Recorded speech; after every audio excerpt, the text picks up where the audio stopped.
मुझे याद है कि जब मैं भी अभिषेक सभाओं में जाया करता था, क्योंकि तब कभी कभी कोई बाहर से आता था तो अभिषेक सभाएं होती थी, और जब मैं उस अभिषेक सभा पे होता था तो मेरी टीम मुझे पकड़ने में ही लगी रहती थी।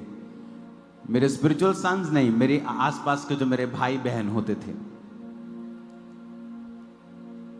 मुझे आज भी याद है, मीटिंग्स में मैं परमेश्वर की सामर्थ मुझ पे गिरती थी और मैं हमेशा गिर जाता था, क्योंकि लोगों को लगता है कि जिनमें दुष्ट आत्माएं होती वही गिरते हैं। ऐसा नहीं था, मुझ में कोई दुष्ट आत्मा नहीं थी। और जब पवित्र आत्मा मुझे छुआ करता था और उस मीटिंग में, सभा में, मैं बहुत पवित्र आत्मा से परिपूर्ण होकर वापस आया करता था। और मेरा मकसद हुआ करता था कि आज इस मीटिंग में मुझे पवित्र आत्मा का अभिषेक चाहिए। उस समय मैं बीमार भी हुआ करता था, लेकिन अपनी बीमारी की परवाह ऑटोमेटिकली जब मैं परमेश्वर की हुजूरी में आता था, घर मेरे को टेंशन होती थी कि मुझे आज हीलिंग के लिए प्रार्थना करनी है, लेकिन जब मैं परमेश्वर की प्रेजेंस में आता था तो परमेश्वर की मर्जी ओवरटेक कर लेती थी। मेरा दिमाग चेंज होता था। मैंने कहा नहीं, हीलिंग एक ठीक है मुझे चाहिए, लेकिन मुझे पवित्र आत्मा का अभिषेक चाहिए। आप पता ताली क्यों बजा रहे हैं? क्योंकि आपके साथ भी आज ऐसा ही हो रहा है, मुझे पता है। आप आए हैं, हाँ मुझे हीलिंग चाहिए, कोई कहता है मुझे डिलीवरेंस चाहिए, लेकिन जैसे ही आपने आज इस पंडाल में कदम रखा, आपने नोटिस किया कि पवित्र आत्मा ने आपको अपने आगोश में लेकर आपको कहा कि तुझे मैं चाहिए, हीलिंग आ जाएगी अपने आप। आप भूलने लग जाते हैं कि आपको फाइनेंशियल ट्रबल है, आप भूलने लग जाते हैं आप बीमार हैं, आप भूलने लग जाते हैं आपकी कौन सी परीक्षा है। जीवित चर्च की निशानी की जब आप आते हैं, आप भूल जाते हैं अपना आप और परमेश्वर से भरना चाहते हैं। यही निशानी होती है कि पवित्र आत्मा की प्रेजेंस आज यहां पे मौजूद है। मैं नहीं जानता, आप देख सकते हैं पंडाल के अंदर आज क्लाउड जैसा लग रहा है, जैसे बादल हो परमेश्वर का। अंदर, बाहर तो साफ, अंदर बादल लग रहा है। आज मैं जानता हूं पवित्र आत्मा आज आपको भर के वापस भेजेगा। आज 80 कंट्रीज, 80 देश इस मीटिंग के साथ जुड़े हुए हैं। कोई ब्रांचेस में बैठा है, कहीं सुबह हुई है, कहीं शाम हुई है, कहीं रात हुई है, कहीं रात के 2 बजे, 3 बजे, कहीं सुबह के 9 बजे। पूरी दुनिया में अलग अलग समय में जहां भी देश हैं, सब जुड़े हुए हैं आज की मीटिंग के साथ। और मेरा बिलीव है कि आज परमेश्वर का आत्मा अपनी कलीसिया से बात करेगा और वो आपको वचन देगा। एक 10 लीटर के डब्बे में आप 100 लीटर पानी नहीं भर सकते,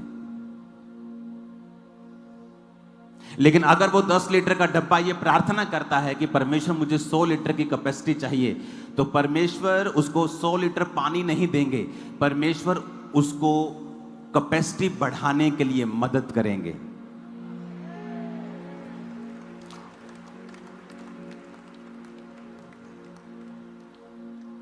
जब आप परमेश्वर से कुछ मांगते हैं तो कई बार परमेश्वर उसे दे नहीं पाते, क्योंकि आत्मा में आप अभी बच्चे हैं।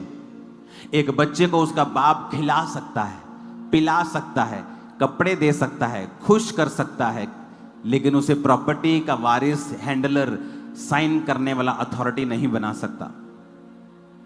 उसे आत्मा में बड़ा होना, शरीर में बड़ा होना पड़ेगा, उसी तरह आपको आत्मा में बड़ा होना पड़ेगा बड़ी चीजें हैंडल करने के लिए। तो जिस तरह शरीर की खुराक और समय आपको शरीर में बड़ा करता है, उसी तरह आत्मा की खुराक। कोई नहीं कह सकता कि मैं 12 साल से 18 साल का होना चाहता हूं और मैं खाना ना खाऊं, तो उसकी बढ़ोतरी नहीं हो सकती। उसी तरह अगर परमेश्वर ने आपको आत्मा में बड़ा करना है, तो वो आपको आत्मिक खुराक देकर आपको राइट नॉलेज देगा। जब आपके अंदर राइट नॉलेज होगी वर्ड ऑफ गॉड की, आपकी कैपेसिटी जो होगी वो बढ़ जाएगी। फिर आपको प्रार्थना करने की भी जरूरत नहीं पड़ेगी, क्योंकि जिस घर में 100 लीटर वाला बर्तन होगा और 100 लीटर का काम मेरे पास पेंडिंग पड़ा होगा, तो उस बर्तन को कहने की जरूरत नहीं मुझे इस्तेमाल कर, मुझे पता है कि मुझे काम है, मुझे ये 100 लीटर का बर्तन चाहिए तो मैं उसे इस्तेमाल करूंगा। लेकिन अगर मुझे 100 लीटर का काम है और बर्तन मेरे पास 10 लीटर का पड़ा है, वो बर्तन चाहे चिल्लाए चाहे रोए, मुझे मालूम है मैं इसको उस काम के लिए इस्तेमाल नहीं कर सकता। और आज मेरा विश्वास है कि परमेश्वर का आत्मा जब वचन आपको देगा, आपकी जो कैपेसिटी होगी वो बढ़ेगी। अपने हाथों को उठा के कहो, आज जो कुछ मैं सुनूंगा मैं उसे याद रखूंगा और फलों को लेके आऊंगा प्रभु यीशु मसीह के नाम में। जितनी हाथों में ताकत है तारीफ कर दो एक बार।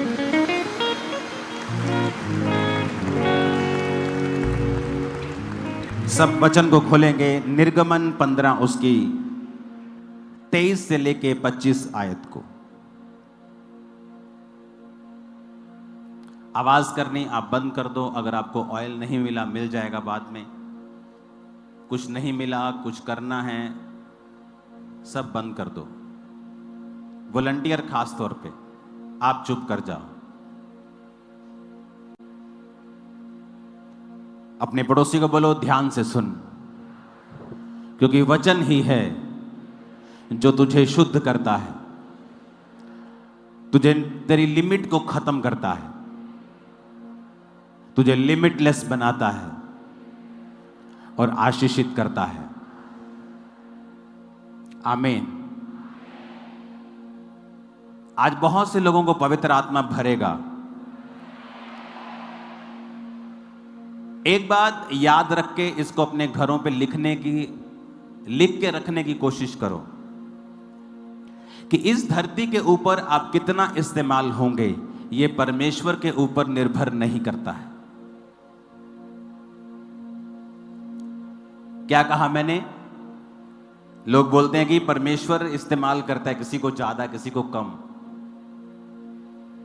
लेकिन मैं आपको बता रहा हूं कि परमेश्वर ये डिसाइड नहीं करता है आप कितना इस्तेमाल होंगे इस धरती के ऊपर। ये परमेश्वर डिसाइड नहीं करता है, ये आप लोगों की नॉलेज, प्रैक्टिकल नॉलेज, सिर्फ थ्योरी नहीं, एपिग्नोसिस, प्रैक्टिकल नॉलेज, परमेश्वर के वचन की सही शिक्षा निर्धारित करती है कि आप कितना परमेश्वर के द्वारा इस्तेमाल किए जाएंगे। क्योंकि वचन ऐसा कहता है कि मैं किसी का भी पक्षपात नहीं करता हूं। लेकिन साइकिल का काम करता है, गाड़ी का काम करती है, और हवाई जहाज का काम करता है। तो आप अपने आप को साइकिल भी बना सकते हैं, कार भी बना सकते हैं, और हवाई जहाज भी बना सकते हैं। मायने यह करता है कि आपके अंदर जो क्राइस्ट की प्रैक्टिकल नॉलेज है। कई बार आप इंटरनेट पे कुछ सुनते हैं, आप किसी के मुंह से कुछ सुनते हैं और आप उसे सच मान लेते हैं। पौलुस भी जब प्रचार करता था, पौलुस, उससे ऊपर कोई प्रेरित नहीं है बाइबल में जिसने इतनी पत्रियां लिखी, पूरा यूरोप चेंज कर दिया, तुर्की में हर जगह उसने प्रचार किया। उसके और पतरस के जैसा काम किसी ने नहीं किया। याकूब, यूहन्ना, ये 4 लोग थे सबसे ज्यादा काम करने वाले। और वचन कहता है कि जब पौलुस प्रचार करता था तो लोग घरों में जाके ढूंढते थे पवित्र शास्त्र से कि क्या पौलुस ने जो प्रचार किया है सही किया है। क्योंकि वचन की शिक्षा ही है जो आपकी कैपेसिटी को बढ़ा देती है। कुछ डिलीवरेंस ऐसी है, आप 1,00,000 बार भी ले हैंड करा लेंगे, आपकी लाइफ में नहीं होंगी। वो तब होंगी जब आप अपनी जिंदगी में से एक ऐसी कमी को, एक ऐसे पाप को त्याग देंगे जो वचन के अनुसार नहीं है, पर आपको मालूम नहीं है। और जैसे ही आपको सही वचन मिलता है और आप उस चीज को त्याग देते हैं, वो डिलीवरेंस जो ले हैंड से नहीं हो रही थी, प्रेयर से नहीं हो रही थी, ऑटोमेटिकली आपकी लाइफ में एंटर कर जाएगी। सेम डे, सेम पल, सेम मोमेंट। वो डिलीवरेंस आपके हस्बैंड का साल्वेशन भी हो सकती है, आपकी उस बेटी की साल्वेशन हो सकती है जो खुदा से दूर है, पाप में है। आपके फाइनेंस की साल्वेशन, छुटकारा हो सकता है जो कर्जे में है। It can be any deliverance, कुछ भी छुटकारा है जो आपके कई आदतों के साथ जुड़ा हुआ होता है। और इंसान अपनी आदत किसी के कहने पे नहीं छोड़ता जब तक उसे परमेश्वर नहीं कहता ये मुझे मालूम है। जब उसे ये मालूम हो जाता है कि ये प्रभु चाहता है कि मैं ना करूं, फिर वो छोड़ देता है। तो आज जब आप वचन को सुनेंगे, क्योंकि पवित्र आत्मा से भरपूर होने से पहले हमें यह समझना होगा कि पवित्र आत्मा इस धरती के ऊपर कैसे कार्य करता है। बाइबल कहती है, पिता ने कहा उजाला हो जाए तो उजाला हो गया, लेकिन कैसे हुआ यह नहीं पता। लिखा, पवित्र आत्मा जल के ऊपर मंडलाता था और जैसे ही उसे पिता का वचन मिला, आत्मा ने वचन लिया और उजाला कर दिया। जहां भी आपकी लाइफ में आपको उजाला चाहिए, वहां दो चीजें होनी चाहिए। एक, पिता का लिखा हुआ वचन, और दूसरा, पवित्र आत्मा आपकी लाइफ के अंदर। और पवित्र आत्मा आपकी लाइफ के अंदर उतना ही काम करता है जितना आप उसे अलाउ करेंगे, जितना आप उसके साथ कोऑपरेट करेंगे, जितना आप वचन की बुद्धि, वचन की शिक्षा और वचन के द्वारा अपने माइंड को एक्सपेंड करेंगे, पवित्र आत्मा भी उसी रीति से आपकी लाइफ में उतना ही काम करेगा। तो पवित्र आत्मा से भरने से पहले आपको पवित्र आत्मा की शिक्षा भी होनी चाहिए और आप पवित्र आत्मा के कामों के प्रति ओपन होने चाहिए। मैंने बहुत बार देखा है, पवित्र आत्मा के कामों के ऊपर पास्टर्स के द्वारा ही स्टॉप लगा दिया जाता है। आज हम वाइट कपड़ों में आए हैं, ए हिलना बंद कर लड़के। हो सकता है परमेश्वर ने मुझे वाइट कपड़े डालने के लिए बोला हो, लेकिन इसका मतलब यह नहीं है कि सब वाइट कपड़े डालेंगे। लेकिन मैं उस डॉक्ट्रिन को जो मुझे पर्सनल मिली है लोगों के ऊपर थोप दूंगा, तो मैं पवित्र आत्मा के कामों को रिस्ट्रिक्ट कर देता हूं। बहुत सारे लोग हैं जो मेकअप के खिलाफ हैं, ओवर मेकअप के खिलाफ है चर्च। ओवर मेकअप, लेकिन अगर आप फॉरेन में चले जाएंगे तो नॉर्मल लेडीज मेकअप करती, लेकिन हो सकता है आपको किसी जन को परमेश्वर ने मेकअप करने को मना कर दिया हो, लेकिन उसको किया है, दुनिया को नहीं किया है। अपनी पर्सनल शिक्षा को आप दुनिया के ऊपर थोप नहीं सकते हैं। एक अन्य जाति औरत जो परमेश्वर में आई है, अगर वो बिना मेकअप के व्हाइट सूट डाल ले तो इमेजिन करो वो उस अन्य जाति घर में कैसी लगेगी। और क्या उसके उस प्रभाव को, उस रूप को देखकर क्या उसका बाकी घराना परमेश्वर में आएगा? नहीं, वो उसको पागल समझेगा। तो परमेश्वर ने कहा है ऐसा कोई भी कार्य मत करो जिससे मेरे काम में रुकावट हो। पुराने नियम में जब परमेश्वर ने अपने दास मूसा को चुना, तो मूसा के जैसा सामर्थ्य पुराने नियम में आपको कोई दिखेगा नहीं। चाहे वो चट्टान में से पानी निकालना हो, समुद्र को दो भाग करना हो, अपनी छड़ी को उठाकर विपत्तियां लेके आना हो, राजा को हराना हो, 20 लाख लोगों की अगुवाई करनी हो, उसके जैसा माइटी मैन ऑफ गॉड आपको नहीं दिखता। वचन कहता है निर्गमन 15 उसकी 23 आयत में लिखा, जब वो मारा नामक एक स्थान पर पहुंचे तो वहां का पानी खारा था और वो पी नहीं सके, उसका नाम मारा पड़ गया। ये कहकर वो मूसा के खिलाफ बकबक करने लगे कि हम क्या पिएं। तब मूसा ने यहोवा की दुहाई दी और यहोवा ने उसे एक पौधा बतला दिया और उसने उसे पानी में डाला और वो पानी मीठा हो गया। वहीं यहोवा ने उसके लिए एक विधि और नियम बनाया और ये कहकर उनकी परीक्षा की, यदि तू अपने परमेश्वर का वचन तन मन से सुने, आप आगे घर जाके पढ़ लेना। अब यहां पर मूसा है, कोई आम विश्वासी नहीं है जिसको पास सामर्थ्य नहीं है, छड़ी नहीं है, अथॉरिटी नहीं है, वरदान नहीं है, गिफ्ट नहीं है। ये एक ऐसा परमेश्वर का दास है जिसने लाल समुद्र दो भाग कर दिया, जिसने राजा के सामने राजा की लकीरें निकाल दी, जिसके राजा उसके सामने लकीरें निकालने पे मजबूर हो गया। पहलोठे मारे गए, औलों की वर्षा हुई, अंधेरा छा गया, कुटकियां आई, डांस आए, क्या कुछ उनके साथ नहीं हुआ। इतना माइटी मैन ऑफ गॉड परमेश्वर के सामने प्रार्थना करता है और परमेश्वर उसे क्या कहता है। आप सभी को जय मसीह की दोस्तों, मेरा नाम है रोहित कुमार। आप देख रहे हैं सच्ची और भक्ति चैनल में आप सभी का स्वागत करता हूं। दोस्तों, आप सभी लोगों के बीच में लेके आ चुका हूं एक और बड़ी इम्पोर्टेंट बातें दोस्तों, जो कि हमारे जीवन के लिए बहुत ही इम्पोर्टेंट है। तो चलिए दोस्तों, सबसे पहले पढ़ने वाला हूं। यहाँ पर लिखा हुआ है फिलिप्पियों की पुस्तक अध्याय 4 से 13 में लिखा हुआ है, जो मुझे सामर्थ्य देता है उसमें मैं सब कुछ कर सकता हूँ। यहाँ पे परमेश्वर का वचन कहता है कि जो हमें सामर्थ्य देता है। सामर्थ्य कौन देता है?